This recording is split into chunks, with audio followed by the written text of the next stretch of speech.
Once there was a set of movies, a cinematic universe that dared challenge itself against the rival of the MCU. A set of movies where the eighth wonder of the world took on the nuclear metaphor himself, the king of monsters. And people enjoyed it. People were thrilled by these movies. Monsters fighting monsters on the cinematic screen. And then eventually they collided, and it was magnificent. And then it stopped. Fought to be extinguished. The ending to the Monsterverse. But fans were still enthralled. They wanted more, and their calls cried out, "Continue the Monsterverse." And so their calls were not filled with deaf ears. A surprising move. The Monsterverse continues. Hello, everyone. Welcome. We're here to chat about the new Monsterverse movie, the new Godzilla and Kong movie, Godzilla X Kong, the new Empire. Such a happy satisfaction that the Monsterverse gets to continue. I really thought that Godzilla vs Kong was gonna be it. That's it. That's the end. There would be no more. It ends there. So to have suddenly out of nowhere drop a trailer of Scar King on that throne and going like, "Hey, guess what? We're continuing it." It was such a happy joy, Like, hell yeah, we get more of this stuff. I love this stuff, as a Godzilla fan or just giant monster fan in general. It's awesome that we get to see this stuff again. It keeps going. And I guess I'm gonna give my points of views of this movie. I'll admit, when I first saw the trailer, not the one where Scar King was on the throne, but the actual trailer where it drops and you see Godzilla running and stuff. I was excited, but then I saw the response in the comments, and people were just flagging like the MonsterVerse, like, "Oh, Godzilla's running. This is gonna suck. Oh, look how silly it is. This is stupid. They should never have done this in the first place." And then you got these out of nowhere like redditors just going like with the introduction of Godzilla -1, which by the way I haven't seen yet. I will one day watch it because duh, it's Godzilla, but I just haven't gotten to watch it. But ever since -1 came out, people were like, "Oh, the seriousness, it conveys the 1954 version. And Godzilla always should be serious, and Monsterverse is a disgrace to Godzilla, and blah, blah, blah, blah, blah. These movies suck, and they always should have been about nuclear metaphors." Like, why can't we just enjoy both? Like, I like both. I like Godzilla, period. There's no specific version that I have to like. I'm allowed to like both, right? And those people tend to forget that, like, Godzilla, the old school Godzilla had its silly roots as well. Like, I'm gonna say this right now. My general point of view about this movie is that this movie definitely gives me old school Showa vibes.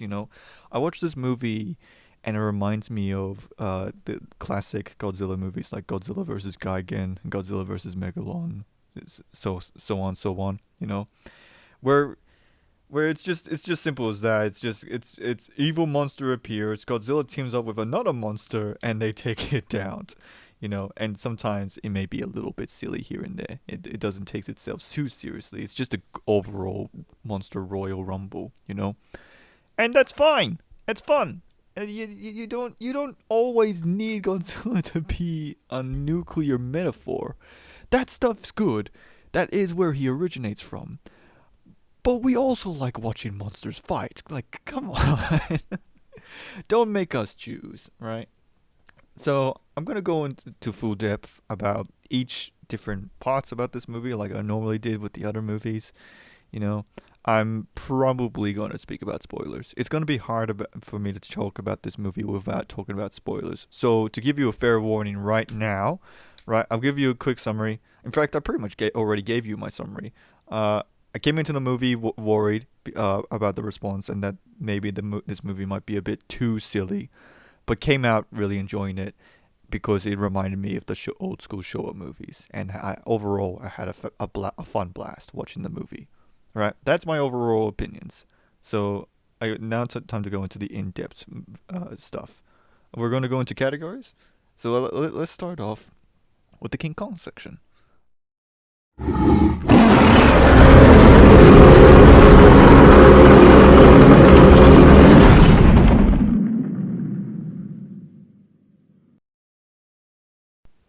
Now, the reason why I'm starting with Kong instead of Godzilla, because, this is kind of Godzilla's franchise, is that just like Godzilla versus Kong, this is once again more of a King Kong centric focused movie. Am I allowed to call him King Kong now? Because, like, by the end of the movie, okay, I'll get more into it, but Kong, like I said, this was more Kong's story.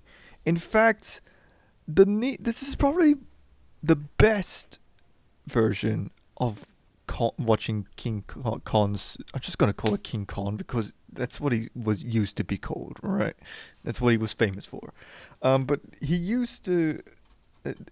He most of this movie is focused on Kong. Now, granted, yeah, there's humans in this movie. Um, it's just bound to happen, right? But even with the humans added, and I'll talk about the humans, right? The human aspects to this movie. But for most of this movie, we follow Kong, and right, and not in like the humans are there, so we conveniently also follow Kong's story type of way, like the last movie. No, this is straight up like no humans are with him. This is Kong's story for like the majority of the movie. We're following Kong's story, and I really like that. It gives me primal vibes, right? Because we're watching a clear story unfolding here with King Kong, right?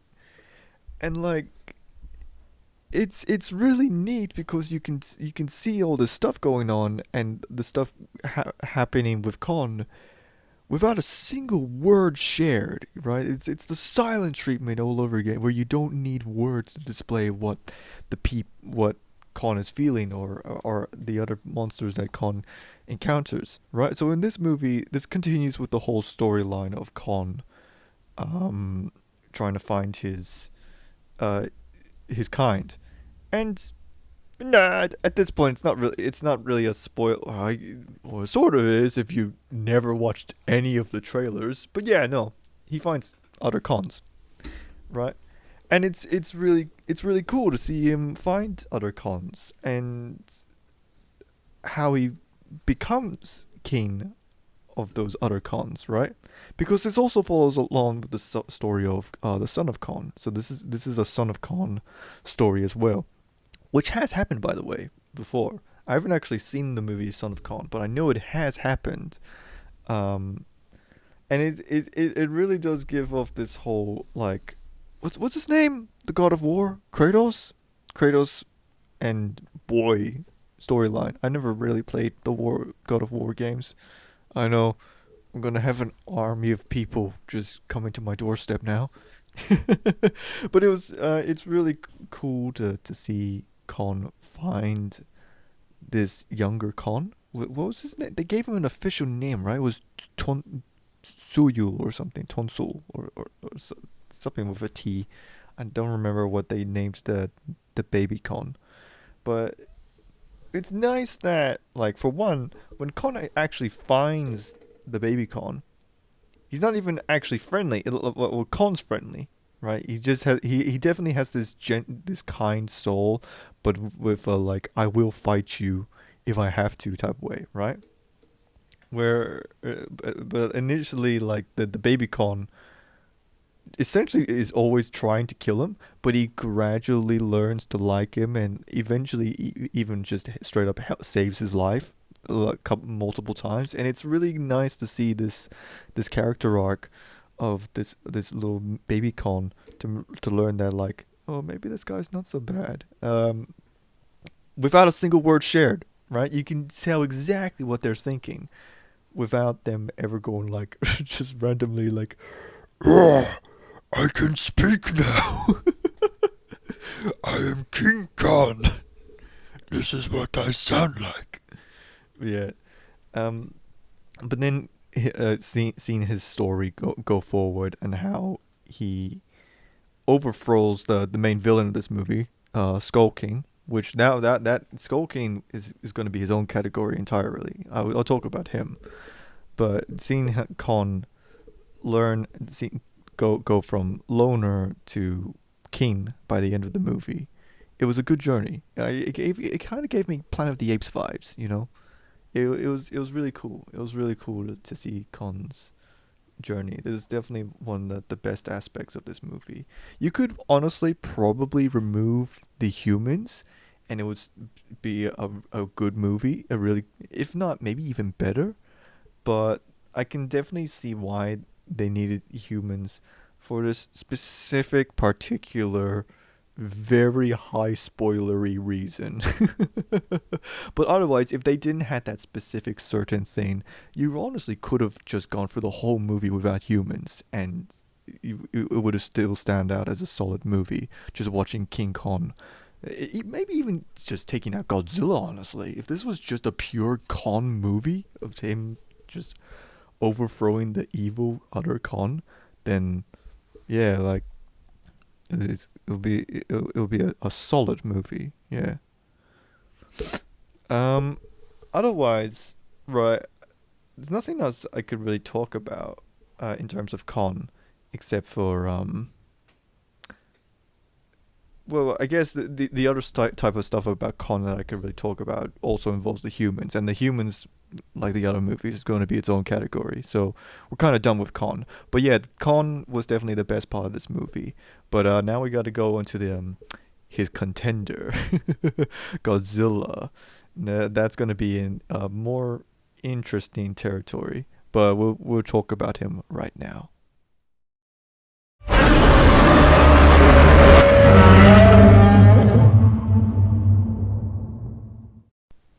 Ah, Godzilla. Alright, to start things off, I'd like to quickly address the elephant in the room. Why is Godzilla pink? But to start things off, it's not even his first time being pink, right? He's been pink before, so it's not like it's not like it's an out of nowhere decision, right? He's been pink, even in the newer Godzilla movies from Japan, Shin Godzilla, he was pink or purple, same spectrum, right?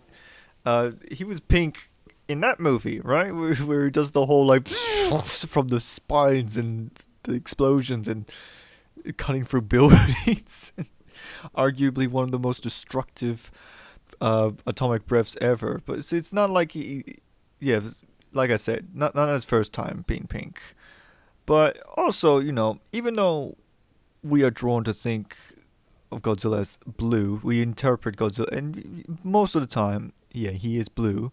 But he has been other colors before, right? Especially in the Millennium movies, where his atomic breath was actually orange or red, and then there's Burning Godzilla. That's a whole different load of of can of beans, right? But apparently, from what I've heard, the reason that he's pink in this one is that according to the color spectrum of radiation, pink is apparently the highest form of radiation.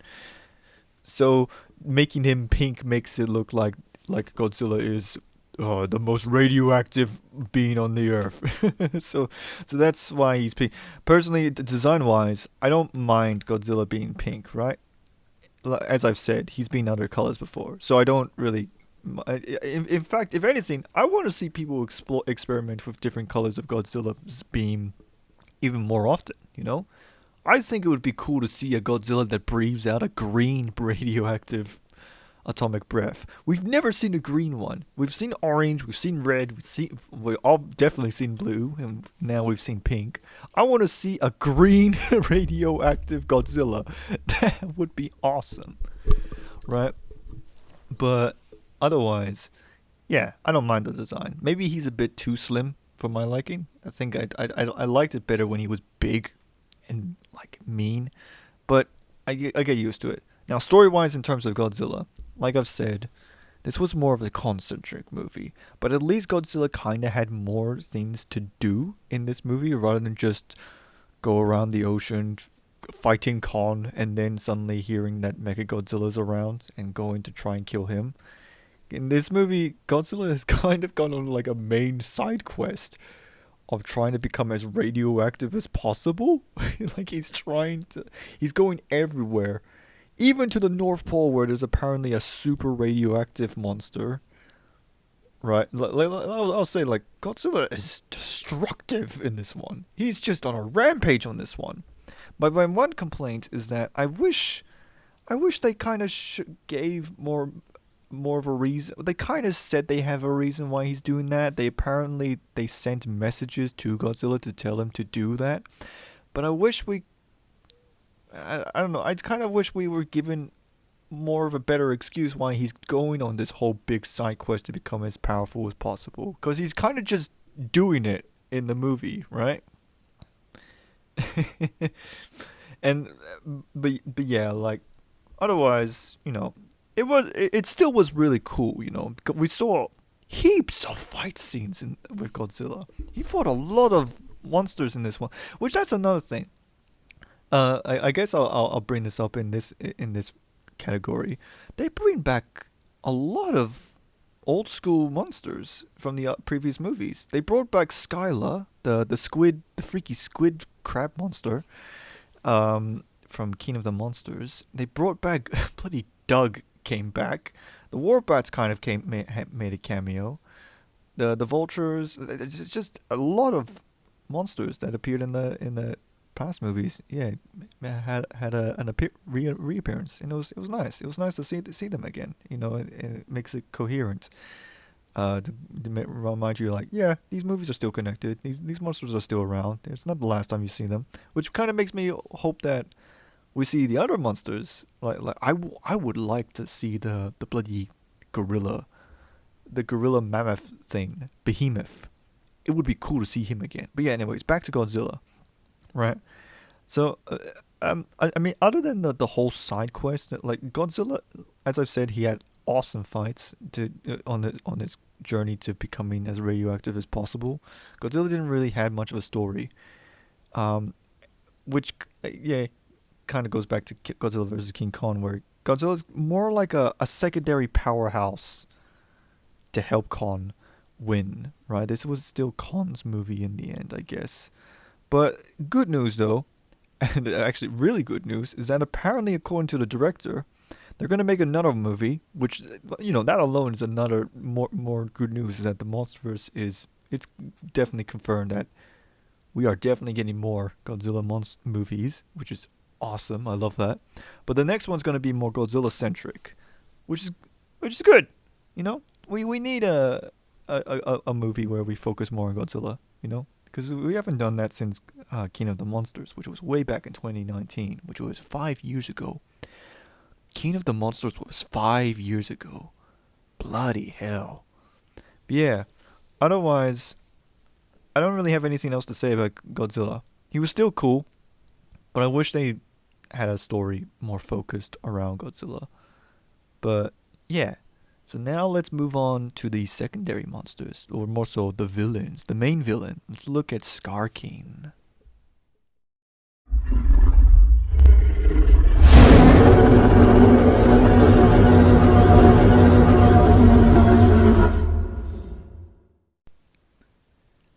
Scar King is an interesting monster. Seeing as how like this is the first time since the first movie, 2014. No, not even after that. This is the first time since Kong Skull Island since we've had an original monster as the villain. Because usually we it's pretty fan servicey. And we pull in like an already recognized uh Godzilla monster, King Ghidorah or Mecha Godzilla, right? So this is the first time in a while that we've gotten a new original monster. So how does Scar King hold up as a new monster into the Godzilla rostrum? I think Scar King's cool. Maybe they could have gone with a more cooler name, Scar King. It sounds like the type of name that like they just couldn't think of a name. Just stuff it, Scar King. But how does he hold up? I think he holds up pretty well as a monster villain. You know, he when I first saw the trailer of him on the throne, I didn't know what to think of him. They just made it seem like he's a menacing monster that is so powerful that he's strong enough to kill Godzilla and Kong species, right? Um, and when I initially just heard that as the description, I thought, oh, it doesn't sound that exciting. I guess we'll have to see. But then when you watch the movie, he actually has a much more intriguing motivation, right? He wants to conquer the two realms, the Hollow Earth and the surface world. And now after seeing the movie and actually seeing his motivation, it makes him, yeah, that more intriguing of a villain, of a monster. Uh, and not only that, but the fact that he's a unique type of villain in that he actually has like an empire. Well, I guess Ghidorah kind of had an empire. He became king of the monsters temporarily, and then like had all of the world's monsters work at his bidding. But Kong had like an army of Kongs like under his command. He was an overlord pretty much. You know, and not in a Ghidorah type way, because Ghidorah was king of the monsters, yeah, but he still did his own bidding. He commanded the monsters, but most of the time he's like Ghidorah. Not Ghidorah is like Darth Vader, as a villain. He can command people to do stuff, but he's very much capable of doing it himself. While Scar King was like an overlord, like get them type like cliche bad guy leader of a bad guy organization type thing. And I think it worked well in the context of this movie with the cons and stuff, right? Because before Kong took over as the new king of the cons, Scar King was quite a disruptive and um uh abusive. That's the best thing I could think of in terms of his power. He was a very power hungry like monster, and I think that kind of makes him unique. What I really liked about Scar King is that just like Kong, because he's an ape, and apes have like human-esque faces. We can definitely see how his expressions are, and so you can see him mocking and smirking, and it really brings out that personality to the monster, and I like that. In terms of how he fights, he's definitely very pretty cool actually. Normally we get beefy or like insecty type monsters, but Scar King's unique in that his strength is in his slenderness, right? He's a very agile and slender monster, and that's how he fights. Rather than like being Kong, who's big and buffy and goes in like with brute force, Scar King goes just whips around with his little like spine whip thing and his little shard, and like just seeing him fight was definitely cool. It was a cool. I think Scar King, yeah, no, for a new monster, Scar King was definitely a cool new addition to the Godzilla monster rostrum. Well, actually, does he count as a Godzilla monster or does he count as a Kong monster? It was Kong's villain to defeat, but he's in a Godzilla movie, so by technicality, he's technically a Godzilla monster. We'll go with Godzilla monster, right? But yeah, overall, Scar King was pretty cool. Yeah, I liked what they did with this monster. But we're not done with the villain monsters because it turns out they had a secret second monster villain, Shimo. Right, we'll talk about Shimo right now.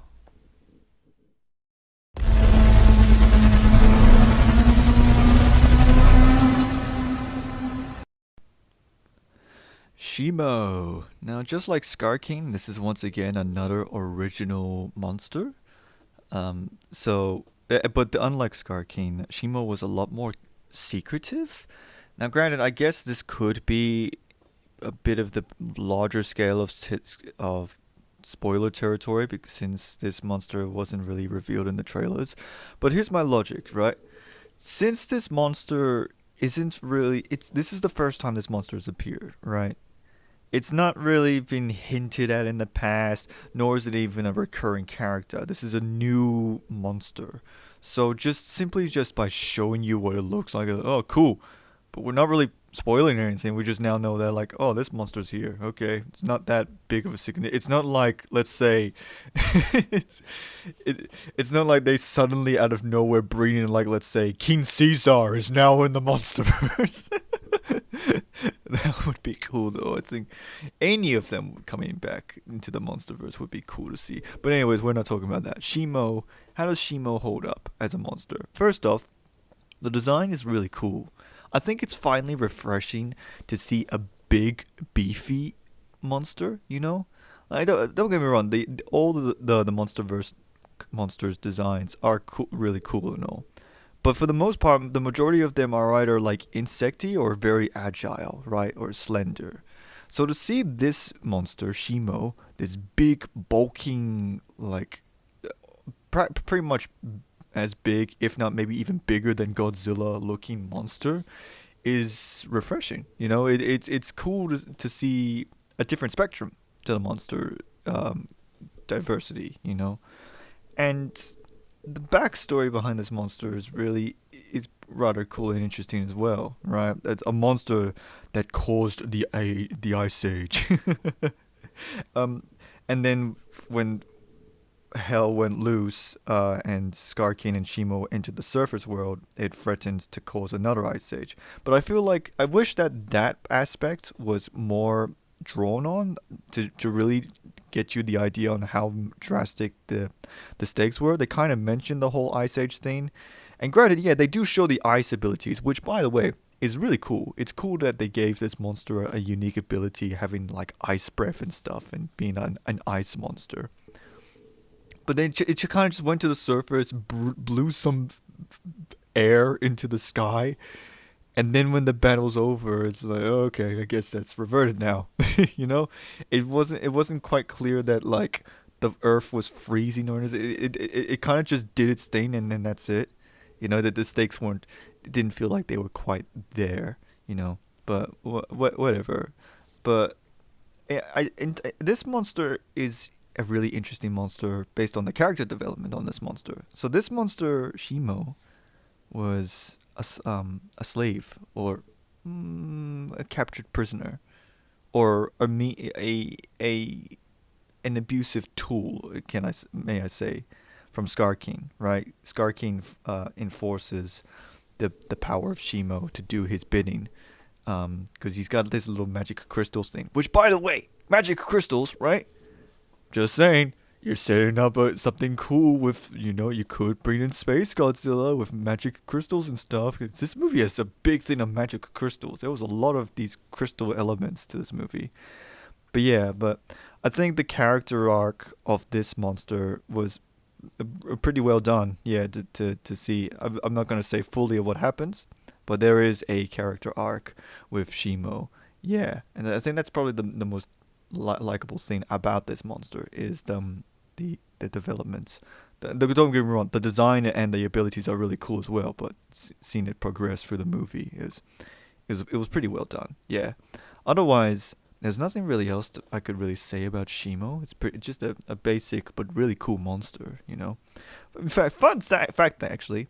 I think I'm allowed to say this because it's never actually said in the movie, but apparently according to the director, or I think the director said it. I don't know. Someone said it, but according to someone, Shimo's the reason why Ghidorah was frozen in Antarctica in the first place, which that little detail alone is really cool, actually, you know?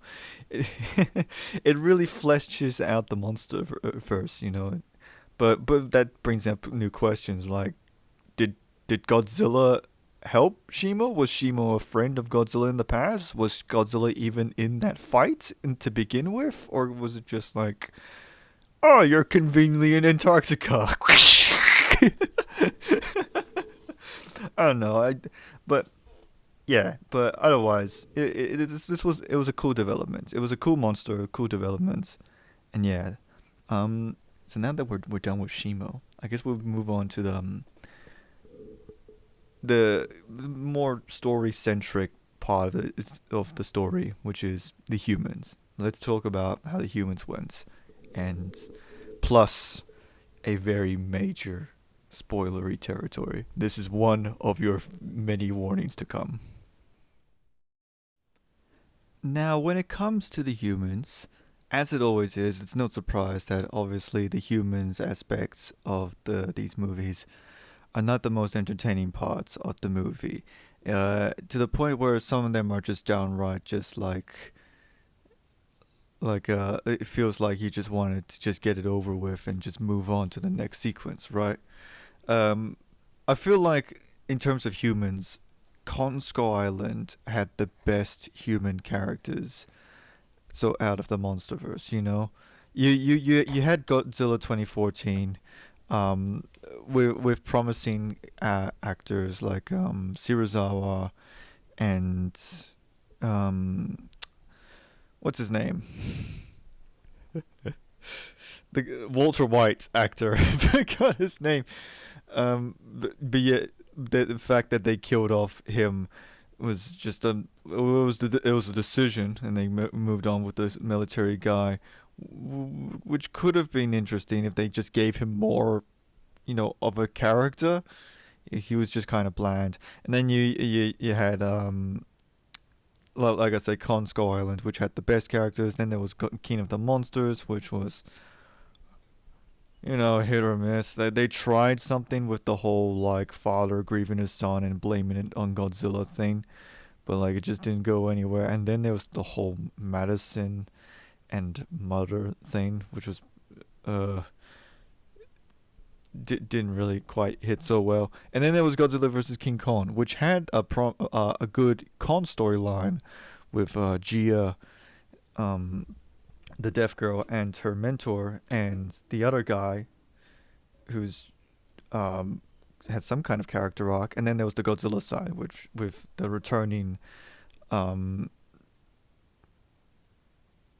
Millie Bobby Brown with conspiracy theorists trying to find Mechagodzilla, and that was just uh yeah. So that, hold on, phone. I just realized there's a weird pattern I just realized in these movies. I, there's a pattern like every single movie except for Kong, it's Kong Skull Island. Every time we get into the next movie, they always bring back a character, introduce new characters, and then the movie after that, they don't bring back those characters, but they bring back the new characters, and it's a it's a weird cycle. I didn't realize that. In King of the Monsters, they brought back Serizawa, and then Serizawa died, and then in Godzilla vs King Kong, they brought back Bobby Brown's character, and even the dad, and introduced new characters. And then in this one, they brought back the deaf girl, and even the bloody conspiracy theorists, but none of the King of the Monsters cast. That is so weird. Is the next movie just only going to bring back Trapper, and we're just supposed to forget about Gia? Like, I didn't notice that. It's a weird, like, Avatar cycle almost. Just, if they're a new character, they're going to appear in the next movie. But anyways, how did they, how did the humans go about? So as I said, they brought back the deaf girl and her mentor, and they tried something interesting with her, right? Seeing as how she was in what were they called? The Iwi people. She was an Iwi people, which were the people that lived on Khan's island, and she was the last of her kind, right? So she didn't. So having her have a character development where she doesn't quite fit in with human society was interesting to watch, because she isn't a part of our culture. She is her own culture. She has a bit of an identity crisis, and she doesn't quite want to fit in and be like normal girls. But then there's the unnecessary, and like I said, what goes on between the character development between the deaf girl and her mentor was fun enough. I could go deeper into the character development, but that goes into super spoiler territory, which I will get to eventually.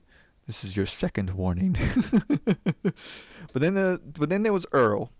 I think it was his name, the conspiracy theorist from King of the Godzilla vs. Kong. They brought him back. They really did not need to bring him back. I don't understand why he was even part of the movie in the first place. He literally contributed nothing, except maybe described like, "Oh my God, these temples are blah blah blah blah years old." Like, the what she so the mentor went to him to find out like what's going on, and he just states the obvious like, "Oh look, it's a pattern. They match this thing." Like, yeah, no kidding. Yeah, but what does that mean? I don't know. And then he's on for the ride. He just goes to Hollow Earth just like that, and he's literally just there as the comedic relief, or quotation marks comedic relief. He really was not funny at all. They did some really forced jokes. Like they literally had a scene where he drove like, "Oh, King Ghidorah stand," blah blah blah blah blah, and it was like no one in the theater laughed, and I just like cringed. I hate to say it, but I cringed hard hearing this dude say something like that. And it was just a bunch of jokes like that. He really was not necessary to the movie. They could have removed him, and like nothing would have changed, right? So yeah, that's the recurring characters, and then there was the new characters, which really there's only one that matters. They had a Scottish pilot, which probably could have been funny, but like they killed him off, so like whatever. I really thought he was going to be an important character with how much time they spent with him, but no, they just suddenly out of nowhere just like chop. He gets eaten by a tree, I think. I don't know. Yeah. So Trapper is the only new character that is really important. Yeah. Yeah, there's no other characters really. The Trapper, right? And he's this vet dude who and because like in the movie, Khan has like a toothache, and so he comes to the surface world to like, "Hey, I need help, and I know humans are smart enough to fix this. Can you fix this?" And so they do exactly that. They fix Khan and get him a new tooth, right? And I think he's interesting. A Titan vet, So he's not completely useless. But otherwise, he doesn't really have any character development of any kind. He's just there to like explain the monster's condition, and he gives Khan a nuclear. It's really funny when you put this out of context, but it's really stupid. So in the movie, Khan they had this scene. So like if you've seen the posters and whatnot, you would see that Khan essentially has what looks like an infinity gauntlet, right? So they needed to fix him up because his arm is like messed up in a way that I'm not gonna say, so to make you watch the movie to find out how his arm gets messed up, right? But his arm gets messed up, and it's like, "Oh no, his arm's messed up. I gotta fix him." Good thing that just so conveniently, like 500 meters away, we have this infinity gauntlet that can fix his arm. It's the most stupidest convenience thing ever. I love it. It's just they don't care. They really just don't care. It's like stop it. It's just I have this convenient arm that can fix him like a couple meters away. Let me go grab it. It's yeah, but that was Trapper. That's not saying really. He's one of the more interesting. Well, he's the only interesting new character that came in because he's the only new character. Period. Everyone else was just kind of background characters, right? Um, and so now we're gonna go into super spoilery territory. Okay, so in the movie, they find a temple. They go to Hollow Earth, and they find a specific temple. Okay, all right. This is your final warning. Final warning. This is like the most biggest spoiler in the movie of all time. So this is your last warning. This is your chance to click off now. Like this is a spoiler so big that I would have been pissed if I heard this before watching the movie. Oh!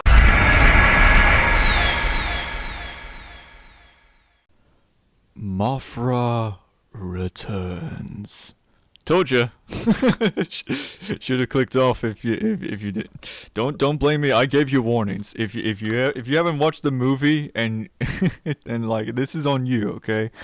But yeah, Mothra came back. It's such a happy, pleasant surprise. I really honestly didn't think they would bring her back, right? So how does Mothra do in this movie with the return of Mothra? So let's go back to the humans quickly, right? So as I was saying, so when they went to Hollow Earth, it turns out that the Iwi people are actually a tribe of Mothra. I don't want to say worshippers because that makes them sound cult-like. Mothra guardians, let's say, right? A tribe of people that look after Mothra herself, right, and make sure that the reemergence of Mothra is definite, right, or the resurrection of Mothra, because it's an infinite cycle with Mothra. She's one of the more magical sides of monsters, right? Now I remember back in King of the Monsters, my biggest complaint with Mothra was that they didn't really do much with her. She was there. She was like, "Hey, Godzilla's actually alive. Go down to the ocean." And then she like vanished. And then she helped Godzilla fight at the end, and then indirectly also fight and won against Rodan, right? But otherwise, she didn't really do much. Oh yeah, and there was also all that stuff when she was a caterpillar, right? So, but in this movie, they did so much more with Mothra. Mothra is actually important. She ties the bond between Godzilla and Kong and stops them going like, "Hey, stop fighting and work together," right? She actually helps in the fight in the Hollow Earth. Not in the last fight, but she definitely does like a lot of stuff. She's definitely much more useful and much more integral to the movie's story in this one. And I'm really glad that they did that, that they made Mothra do stuff. And I'm crossing my fingers, and I'm hoping that because of this, they make a Mothra movie, right? I feel like it's just the most the thing that makes the most sense, right? Make a Mothra movie. I would be down to watch a Mothra movie. It's more, right? I know you said that the next movie is going to be a Godzilla movie that focuses more on Godzilla as a character, but Mothra needs a movie, right? Make a Mothra movie. But yeah, so back to the human aspect. So yeah, as I said, it turns out that the Iwi people are Mothra guardians, and that in the Hollow Earth there's actually a secret kingdom of Iwi people, and so that like, oh, she's not actually a less of her kind. And then they gave the deaf girl telekinetic powers, and that's why she is able to like sense these stuff. And so it turns out that the deaf girl is actually a Mothra twin, a Mothra fairy. That's right, we're going to magic territory now. And I'm really glad that they did. They didn't go. They just went stuff it. Magic's real in this universe, right? She can telepathically communicate with a giant butterfly. Yeah, but I think for the most part, I think they handled the deaf girl okay enough. I feel like they probably should have deal with the whole revelation that she's actually a Moffat twin a little bit more to really put it in. Like they kind of just arrive and they're like, "Oh, yep, okay, I'm a Moffat twin. I guess this is my duty. I'm just going to accept this." Instead of like taking time, like, "Whoa, I'm super important. I should probably take this in for a moment." No, she just immediately was like, "Oh, okay, yeah." But no, I think they dealt with the whole Moffat twins thing, pretty okay. Yeah, but it's weird, right? Wasn't there already a Moffat, or at least an implied Moffat twins already existing in the movies? There was like there was the chick who's a part of Monarch, and they hinted that she's like the Moffat twins, right? So like, what did they die, and then now she's the new Moffat twin, or like, are they still alive? Like, what's there's questions, but whatever. I'm just happy that Moffra's back. I'm happy that they brought Moffra back. They actually made her do a good amount of stuff. She does some cool stuff in the fight. They had a fight where like the gravity like flicked, right, and it's all funky, and they had a lot of fun having that fight choreography. It was really good. But yeah, like Mothra, I'm a happy Godzilla fan with how they treated Mothra this time around. Yeah. So otherwise, yeah, I'm done with the humans. I'm done with Mothra. We're done with the movie. Yeah. So overall, like I said, this movie definitely gives me big Showa vibes, right? Like this feels this gives me the same type of vibes as like Godzilla versus Megalon, for example, right? A double team movie with a hint of silliness and like not even caring about how out of the wall they go with this. Like like we're talking about like robots that can magically grow and shrink their size with no explanation, right? Types of levels. And here we are with like I have an infinity gauntlet like 5 meters away. Let me go grab it for King Kong. But yeah, overall, this was a very good movie. This was a really good movie. And I really am happy that the MonsterVerse is allowed to be greenlit to make more movies. Who knows how many more we'll get? Let's hope it's as many as the MCU. Oh well, that's I don't know. That kind of dooms it. Well, as many as the MCU, but still have the same amount of quality. Let's hope that they don't bleed out of ideas and just I don't know. But yeah, overall, really good movie. Highly recommend watching it. Yeah, and that's it. So go watch the movie. It's an awesome, fun time. I would even bring kids. Yeah, they censored.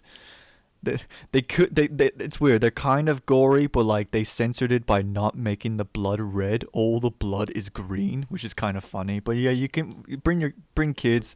They'll have a good fun time watching just the overall monster brawl, and it's just yeah. I hope you have a good time, and yeah, keep on watching fun movies. I don't know how to end it. Yeah. Farewell.